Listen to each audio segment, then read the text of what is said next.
اعوذ باللہ من الشیطان الرجیم بسم اللہ الرحمن الرحیم اذ ابى الفتية الى الكهف فقالوا ربنا آتنا من لدنك رحمة وهيئ لنا من امرنا رشدا فضربنا على آذانهم في الكهف سنين عددا ثم بعثناهم لنعلم أي الحزبين احصى لما لبثوا امدا۔ اصحاب کہف کا واقعہ شروع ہو چکا ہے۔ اب اللہ تبارک و تعالیٰ نے ان کی گفتگو اور ان کی ساری باتیں بیان فرمائی ہیں۔ پچھلی آیت کے اندر اللہ تعالیٰ نے ارشاد فرمایا کہ تمہیں اصحاب کہف کے بارے میں کتنا علم ہے، یعنی نہیں علم تم لوگوں کو۔ اب اللہ تبارک و تعالیٰ نے آگے اس کا بارے میں ارشاد فرمایا کہ وہ کون لوگ تھے، کیا ان کی گفتگو ہوئی، کیا باتیں کرتے رہے۔ اللہ تعالیٰ نے ارشاد فرمایا اذ اوى الفتية الى الكهف، فرمایا کہ وہ جو نوجوان تھے انہوں نے کہف یعنی غار کے اندر جا کے پناہ لی، اور فقالوا اور کہنے لگے ربنا آتنا من لدنک رحمہ، اے پروردگار ہم نے تیرے دین کی خاطر ہم نے ہجرت کی ہے، گھر بار چھوڑا ہے، سب کچھ چھوڑا ہے ہم نے، کیا کر ربنا آتنا من لدنک رحمہ، اے پروردگار اب ہمیں اپنی رحمت بھی عطا فرما۔ ٹھیک ہے نا، ہاں ہم نے جو تیری خاطر سارا کچھ چھوڑا ہے، پھر اب کرم فرما، پھر رحمت بھی عطا فرما۔ پھر رب نے جو رحمت ان کو عطا فرمائی ہے، پھر پوری کائنات کے اندر پھر ایسی کا رحمت کسی کو نہیں ملی ہے۔ ٹھیک ہے، وَحَيِّ لَنَا مِنْ أَمْرِنَا رَشَدًا، ایک تو ہمیں اپنی رحمت عطا فرما، اور دوسرا ہمارے ہدایت کے اسباب پیدا فرما۔ مطلب کیا ہے کہ ایک تو ہمیں اتنا سکون عطا فرما دے، کہیں ہمیں ایسے جگہ عطا فرما دے، غار کے اندر تو آ گئے ہم، ٹھیک ہے، اب کرم فرما کہ اب ہمیں ایک تو اس ظالم بادشاہ سے بچا، اور دوسرا وَحَيِّ لَنَا مِنْ أَمْرِنَا رَشَدًا، ہمیں ہدایت کے اسباب بھی عطا فرما۔ قرآن مجید کہتے ہیں نا ہدی للمتقین، یہ قرآن متقین کے لیے ہدایت ہے۔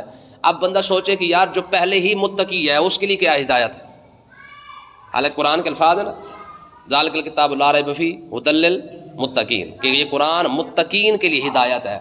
جو پہلے ہی متقی ہے اسے ہدایت اور کون سی چاہیے؟ تو اس کا مطلب یہ ہے کہ جب بندہ مومن جتنا مرضی ایمان کے لحاظ سے یا نورانیت کے لحاظ سے، معرفت کے لحاظ سے ترقی کر بھی جائے نا، پھر بھی اس کی پیاس اتنی ہوتی ہے کہ یا اللہ اور عطا فرما۔ ٹھیک ہے نا، تو انہوں نے بھی یہ عرض کی کہ پروردگار ایک تو رحمت عطا فرما اور ہمیں ہدایت کے اسباب بھی عطا فرما، تاکہ ہم سیدھے راستے پر چلتے رہیں۔ یعنی ہم نے ہجرت تو کر لی ہے، پناہ غار کے اندر بھی آ چکے ہیں، ایسا نہ ہو کہ یہاں سے ہم پھر ہمارا ایمان جو ہے وہ اس ظالم بادشاہ کی وجہ سے جو ہے وہ چھوٹ جائے۔ تو یہ ہماری دعا قبول فرما کہ ایک تو ہمارا ایمان بھی ضائع نہ ہو اور اس ظالم بادشاہ کے ہتھے بھی ہم نہ چڑھے۔ ٹھیک ہے، یہ بات کی تو اللہ تعالیٰ نے ارشاد فرمایا فَضَرَبْنَا عَلَىٰ آذَانِهِمْ فِي الْكَهْفِ، ہم نے غار کے اندر ان کے کانوں پر پردہ ہی لگا دیا، سنین عددا، اور کئی سال تک پردہ ہی لگا دیا۔ کس وجہ سے؟ نہ شور سنے نہ ان کی نیند خراب ہو۔ ٹھیک ہے، دیکھیں یار اس آیتوں کے اندر جو ہے صرف ترجمہ نہیں ہوتا ہے، اس کے اندر اور بڑی بڑی باتیں موجود ہیں۔ مطلب کیا ہے کہ جو بندہ، کیونکہ قرآن جو ہے نا، قرآن واقعات کو اس لیے بیان کرتا ہے تاکہ بندہ اس سے عبرت حاصل کر سکے یا نصیحت حاصل کر سکے۔ ٹھیک ہے، مطلب کیا ہے اس کا کہ ان لوگوں نے ایمان بچانے کی خاطر، دین بچانے کی خاطر جب قربانی دی ہے نا، قربانی، رب نے اس قربانی کا صلہ کیا عطا فرمایا، فرمایا فَضَرَبْنَا عَلَىٰ آذَانِهِمْ فِي الْكَهْفِ۔ اب یہ اس کا صلہ ہے کیا کہ ہم نے ان کے کانوں پر پردہ ہی لگا دیا تھا۔ اب وہ 309 سال تک سوتے رہے، نہ وہاں پہ کوئی پرندہ آیا، نہ وہاں پہ کوئی جانور آیا، نہ وہاں پہ سورج کو آنے کی اجازت تھی، کسی شے کو وہاں پہ آنے کی اجازت ہی نہیں تھی، سوئے رہے تو سوئے رہے۔ ہم نے کوئی شور ان تک نہیں پہنچنے دیا ہے۔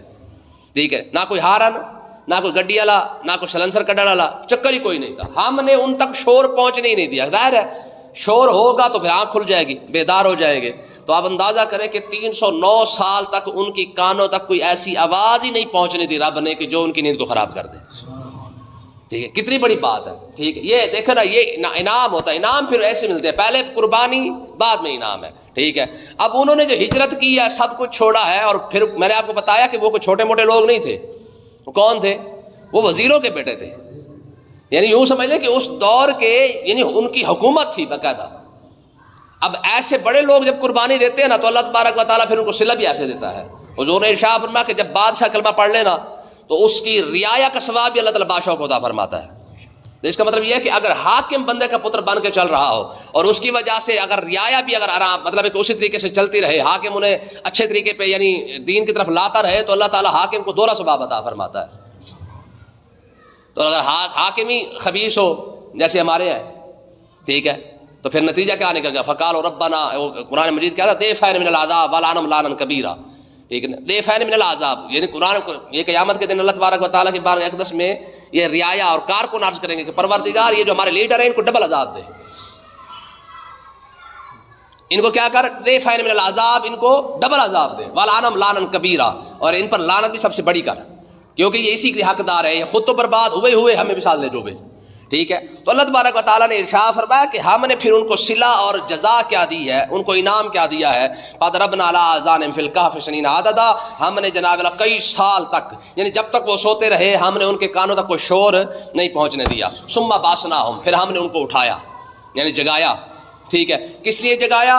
لنعلم ای الحزبین احصی لما لبثوا امدا، تاکہ ہم یہ جان لیں کہ ای الحزبین، کہ دو جماعتیں جو بن چکی تھیں، بتایا تھا نا میں نے آپ کو کہ اس دور کے اندر دو جماعتیں بن گئی تھی، ایک کہتے تھے کہ مرنے کے بعد اٹھنا ہے، دوسرے کہتے تھے نہیں اٹھنا۔ تو اللہ تعالیٰ نے ارشاد فرمایا ای الحزبین احصی لما لبثوا امدا، وہ جو دو جماعتیں بن گئی تھیں ہم یہ دیکھنا چاہتے تھے کہ ان میں سے کون سی جماعت ہے جو ان کے جاگنے کا صحیح اندازہ لگا سکتی ہے، یعنی ان کے بارے میں کون جان سکتا ہے۔ یعنی جب پتہ چل جائے گا کہ یار یہ 309 سال بعد اگر ان کو اٹھایا جا سکتا ہے تو مرنے کے بعد اٹھانا کوئی اتنا بڑا مشکل کام نہیں ہے۔ فرمایا یہ ہم نے ان کے لیے کیا کیا؟ آزمائش بنا دی تھی، تاکہ یہ جو موت کے بعد، مرنے کے بعد اٹھنے کے جو منکر ہو چکے ہیں، تاکہ انہیں بھی عقل آ سکے کہ اگر یہ 350 سال بعد یعنی 309 سال بعد اگر یہ اٹھ سکتے ہیں تو قبر والا کیوں نہیں اٹھ سکتا؟ بھائی بات سمجھ آئی کہ نہیں آئی ہے؟ تو اس لیے آگے اللہ تبارک و تعالیٰ نے ان کا واقعہ بیان کرنا شروع کیا۔ فرمایا نحن نقص علیک نبأہم بالحق، فرمایا محبوب ہم آپ پر اب وہ سچا واقعہ بیان فرماتے ہیں، ٹھیک ہے جی، بالحق یعنی سچا واقعہ۔ کون سا ہے؟ یعنی یہ تمہیدی طور پر پیچھے ساری باتیں ہو رہی ہیں، اب ان کی باتیں شروع ہو رہی ہیں۔ انہم فتیۃ، فرمایا وہ جو جوان لوگ تھے، نہ بڈھے کھپڑ تھے کہ چلو بھی زندگی سے تنگ آتے انہوں نے کہا چلو عیسیٰ علیہ السلام نے کلمہ ہی پڑھ لیجیے، ٹھیک ہے نا، اے نہیں، کون تھے؟ انہم فتیۃ، تگڑے جوان تھے، ٹھیک ہے۔ مطلب کیا ہے؟ دیکھیں یاد رکھیں، جوانی کا جو ثواب ہے وہ کسی اور جگہ نہیں پہنچ سکتا، عبادت کا، ٹھیک ہے، نیکی کا جو مزہ، جو لذت ہے نا، لذت وہ جو جوانی میں حاصل ہوتی ہے وہ دوسری عمر میں نہیں حاصل ہو سکتی ہے۔ باقی جو بڑھاپا ہے اس کی قدر بھی رب نے فرمائی ہے۔ آپ بڈھے بھی پریشان نہ ہو جانا مطلب ہے کہ یار سارا جوانی نمبر لے گئے، نہیں، یہ بات نہیں ہے۔ جو قدر رب نے بڑھاپے کے اندر اللہ تعالیٰ نے بندے بڑے بڑے بندے کی ہے نا، کسی اور کی نہیں کی ہے، ٹھیک ہے، یہ چھوٹی بات نہیں ہے۔ حضور علیہ السلام نے ارشاد فرمایا کہ میرا وہ امتی خوش قسمت بندہ ہے جس نے جو اسلام کے اندر بڈھا ہو گیا، ٹھیک ہے، یعنی جس کی داڑھی اسلام کے اندر سفید ہو گئی ہے نا، ٹھیک ہے، فرمایا وہ بھی خوش قسمت بندہ ہے۔ تو یہ بھی دیکھیں اللہ تعالیٰ نے کتنا بڑا انعام عطا فرمایا ہے، ٹھیک ہے۔ تو اللہ تعالیٰ نے ارشاد فرمایا انہم فتیۃ، وہ جو جوان لوگ تھے نا، جوان لوگ، ٹھیک ہے، آمنوا بربہم، انہوں نے اپنے رب پر جب وہ ایمان لائے، وزدناہم ہدا، تو ہم نے ان کی ہدایت کو مزید جو ہے وہ اضافہ فرما دیا، ان کی ہدایت کے اندر اور اضافہ فرما دی، یعنی ہم نے ان کے ایمان کے اندر اور تقویت ان کو عطا فرما دی، اور وربطنا علی قلوبہم، ہم نے ان کے دلوں کو طاقت عطا فرمائی، ٹھیک ہے جی۔ یعنی مطلب کیا ہے کہ ان کے دل کے اندر ایمان اتنی سختی کے ساتھ بیٹھ گیا تھا کہ اب کوئی بندہ انہیں ہلا نہیں سکا۔ تو اس کا مطلب کیا ہے؟ دیکھو نا یار، اب یہ جوانوں کے لیے بہت بڑی بات ہے کہ اگر کوئی جوانی کے عالم میں دین کی طرف آ جائے نا تو رب ان کا ذکر قرآن کے اندر کر دیتا ہے، اگر کوئی جوانی کے عالم میں آ جائے، ٹھیک ہے۔ تو باقی اب ہوا کیا؟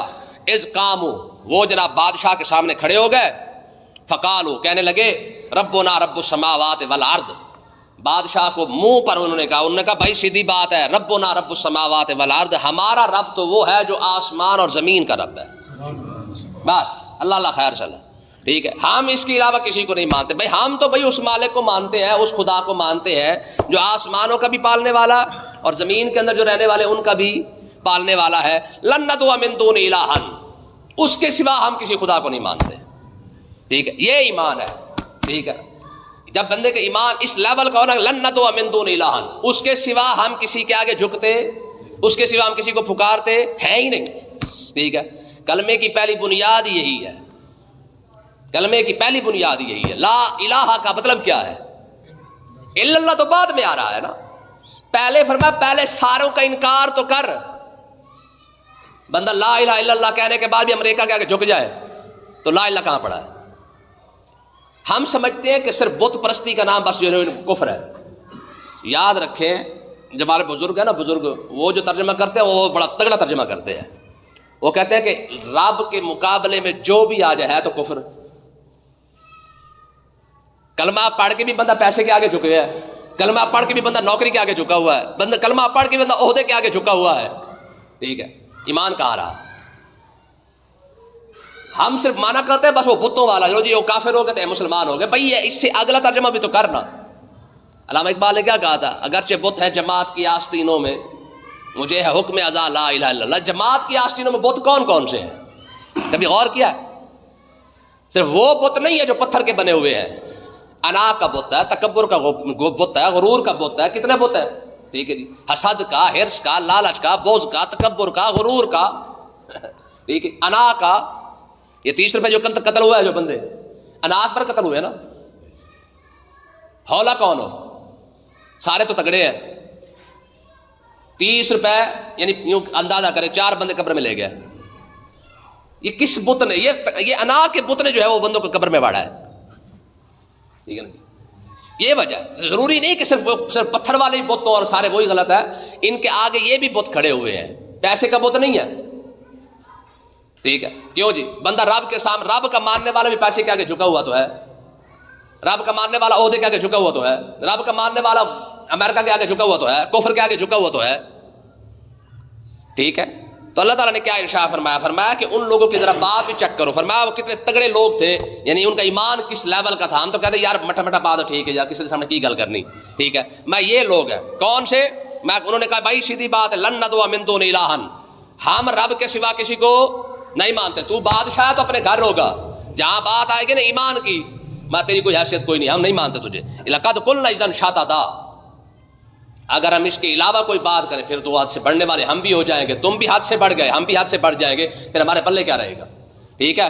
ہؤلاء قوم اتخذوا من دونی آلہۃ. اب ذرا الفاظ بھی دیکھیں تو میں رہا مسئلہ یہ ہماری قوم کا. ہؤلاء قومنا، فرمایا یہ جو ہماری قوم کھڑی ہے، اتخذوا من دونی آلہۃ، انہوں نے بھی تو رب کو چھوڑ کر دوسرے خدا بنا رکھے ہیں. لیکن قوم کے کتنے خدا ہیں؟ کبھی غور کر کے دیکھا قوم نے؟ ٹھیک ہے، ہم کہتے ہیں بس بھی ہندو کافر ہے، باقی سارے مسلمان ہیں. جس نے خالی کلمہ پڑھ لیا بس وہ مسلمان ہے. بھائی ٹھیک ہے، پھر وہ مسلمان والا لیبل تو لگ گیا نا، لیکن ذرا سوچ تو صحیح نا، تیرے آگے کتنے خدا کھڑے ہوئے. آج کل یہ ترجمے نہیں ہوتے نا. مسئلہ یہ ہے ہم صرف جب کافر کی بات کرتے ہیں تو ہمارے دماغ میں صرف بت آ جائے گا، ہندو آ جائے گا، سکھ آ جائے گا. یہ ہے بھائی مسلمان اب خود کتنے خدا بنا کے کھڑا ہوا ہے، اس کے بعد ذرا سوچ کے دیکھیں نا. تو اللہ تعالیٰ نے ارشاد فرمایا ہؤلاء قومنا، انہوں نے کہا جناب یہ جو ہماری قوم ہے اس کا حال کیا ہے؟ اتخذوا من دونی آلہۃ، اس کو چھوڑ کے دوسرے خدا بنا چکے ہیں. آج مسلمان بھی یہی کچھ کر رہا ہے نا، رب کو چھوڑ کے باقی ہر کوئی اس کا خدا ہے. نہیں ہے، کسی نے رب سے مانگنے والی تو بات رہی کوئی نہیں ہے. ٹھیک ہے، اگر رب سے مانگنے والی قوم ہوتی تو ہمارے پاس امداد کی انتظار کر رہی ہوتی. رب سے مانگنے والی قوم ہوتی تو پیسہ کھا جاتی سارا. بات سمجھیے کہ نہیں آئی ہے؟ خوف خدا تو اتنا ہے، آدھا پنجاب ڈوب چکا ہے اور آدھا پنجاب تصویریں بنانے جا رہا ہے. یہ تو فرض عین ہو چکا ہے نا جناب ویڈیو بنانا. تو ٹھیک ہے جی، جس کا گھر ڈوب گیا وہ تو مظلوم ہو گیا، جس کا گھر نہیں ڈوبا بچ گیا ہے وہ تصویریں لینے جا رہا ہے. جی آؤ جی پانی بے کھائیے جا کے، یعنی اس کے لیے صرف اور صرف کیا ہے؟ یہ تماشا ہے. نہیں جا رہا. ہر دریا کے ہر پل کے اوپر رش ہے. کیا کرنے گئے ہوئے ہیں؟ ڈوبنے والوں کو بچانے گئے ہوئے ہیں؟ صرف ویڈیو بنانے گئے ہیں. ٹھیک ہے، صرف تصویریں لینے کے لیے گئے ہوئے، سیلفی لینے گئے ہوئے. یہ تو آگے چل کے پتہ چلے گا نا کہ جب کسی کے ساتھ ہمدردی نہیں کر سکتے تھے تو کم سے کم کسی کا تماشا بھی تو نہ بناتے نا. کیوں جی؟ میں کہتا ہوں جی آپ کسی پل پہ چلے جاؤ، دریا کی کسی ہیڈ پہ چلے جاؤ، وہاں پہ جا کے آپ رش تو چیک کریں. وہاں پہ لوگ صرف اور صرف ویڈیو بنانے کے لیے گئے ہوئے ہیں، سیلفی لینے گئے ہوئے ہیں. پانی کا ذرا دیکھنے چیک کرنے گیا کہ جناب چلو جناب اور کچھ نہ سیر و تفریح سے. ٹھیک ہے، تو اللہ تعالیٰ نے ارشاد فرمایا ان لوگوں نے بھی خدا بنا رکھے ہیں. ٹھیک ہے، لولا یاتون علیہم بسلطان بین، وہ کہنے لگے کہ جن لوگوں کو تم نے خدا بنا رکھا ہے تمہارے پاس اس کی کوئی دلیل تو کوئی نہیں ہے نا. کسی کے پاس کوئی دلیل ہے؟ کوئی ہم نے جو خدا کیوں بنا رکھا ہے؟ رب کو چھوڑ کے جتنے بھی لوگوں نے خدا بنا رکھے ہیں، وہ کوئی دلیل تو لاؤ نا۔ ہمارا اظلم ممن افترى علی اللہ کاذبا، فرمایا اس سے بڑا ظالم ہے کون جو رب پر جھوٹ بول دے؟ رب پر جھوٹ بولے، اس سے بڑا ظالم کون ہے؟ رب نے کہا ایسے نہیں کرنا ویسے کر رہا ہے، رب نے کہا یوں نہیں کرنا وہ کر رہا ہے۔ رب پر جھوٹ بولنا اور کیا ہوتا ہے؟ جو احکامات رب کے ہیں وہ تو چھوڑ چکا ہے، باقی صرف رسموں کو ساتھ لے کے پھر رہا ہے۔ کیا ہے جی؟ یہ اسلام ہے اس کا۔ آج اسلام کدھر گیا؟ آج تو ڈوبنے والوں کو بچانا تھا نا، تو جا کے ویڈیو بنا رہا۔ آپ حکومت کو چھوڑے، ہم نے صرف حکومت کو گالیاں دینی ہوتی ہے نا، وہ تو گندے ہی صحیح، ویڈیو بنانے والے کہاں سے آ گئے؟ انہوں نے تو کعبہ بھی نہیں چھوڑا، انہوں نے تو روزہ رسول بھی نہیں چھوڑا ہے، جہاں پہ ہمارے بزرگ جا کے وہ کہتے ہیں نا لے سانس بھی آہستہ کے دربار نبی ہے، جہاں مدینہ پاک کے اندر جا کے مکہ پاک کے اندر جا کے تو ہمارے بزرگ سانس تک نہیں لے لیتے، وہاں پہ جناب اللہ ویڈیو بنائی جا رہی ہے، وہاں پہ سیلفیاں لی جا رہی ہیں، ٹھیک ہے؟ تو اللہ تعالیٰ نے کیا ارشاد فرمایا؟ فرمایا وَإِذْ اعْتَزَلْتُمُوهُمْ، آگے انہوں نے کیا کیا؟ انہوں نے کہا ان کو چھوڑ دو، یہ ویڈیو بنانے والی قوم ہے۔ ان جوانوں نے کیا کہا؟ ان کو چھوڑو، وَمَا يَعْبُدُونَ إِلَّا اللَّهَ، اور جو اللہ کے سوا کسی اور کی عبادت کر رہے ہیں ان کو بھی چھوڑ دو، ٹھیک ہے؟ ہمارا ان کے ساتھ کوئی تعلق نہیں ہے، یہ ایمان ہے۔ انہوں نے کہا بھائی جو جس کا رب کے ساتھ تعلق نہیں، ہمارا بھی ان کے ساتھ تعلق نہیں، یہ اصحاب کہف نے کہا۔ انہوں نے کہا وَإِذْ اعْتَزَلْتُمُوهُمْ، ان کو بھی چھوڑ دو، وَمَا يَعْبُدُونَ إِلَّا اللَّهَ، اور جو اللہ کے سوا جس کی عبادت کر رہے ہیں ان کو بھی چھوڑ دو۔ تو نے تو نہیں چھوڑا نا، میں نے تو نہیں چھوڑا نا، اصحاب کہف نے ان کو چھوڑ دیا تھا، حالانکہ ان کے رشتہ دار بھی تھے، ان کے باپ بھی تھے کھڑے تھے، ان کے سارے کھڑے تھے، کاروبار بھی ان کے پاس، جو رب کا نہیں نا ہمارا بھی نہیں، ٹھیک ہے؟ يَنْفَعُوا إِلَى الْكَهْفِ، جاؤ ان کو چھوڑو اور ان کو چھوڑ کے جاؤ کسی، اب آ جاؤ ہم کسی غار میں بیٹھ جاتے ہیں، يَنْشُرْ لَكُمْ رَبُّكُمْ مِنْ رَحْمَتِهِ، ہم چاہ کے غار میں بیٹھ جاتے ہیں تو کیا ہوگا؟ يَنْشُرْ لَكُمْ رَبُّكُمْ، تمہارا رب اپنی رحمت میں ضرور عطا فرمائے گا۔ رب کی رحمت تب ملتی ہے جب قربانی دیتا ہے بندہ، ٹھیک ہے؟ قربانی سے پہلے نہیں ہے۔ یہ اپنے دماغ میں بٹھا لے، ویلے بندے کو رب، جنت تو بہت دور کی بات ہے، ویلے بندے کو تو رب دنیا میں نہیں دیتا ہے، اس کے لیے بھی شرط ہے کہ پہلے ہاتھ پیر چلا پھر جا کے کچھ ملے گا۔ امیر بننا ہے، پیسہ کمانا ہے نا، تو اس کے لیے بھی تمہیں کچھ نہ کچھ تو کرنا پڑے گا۔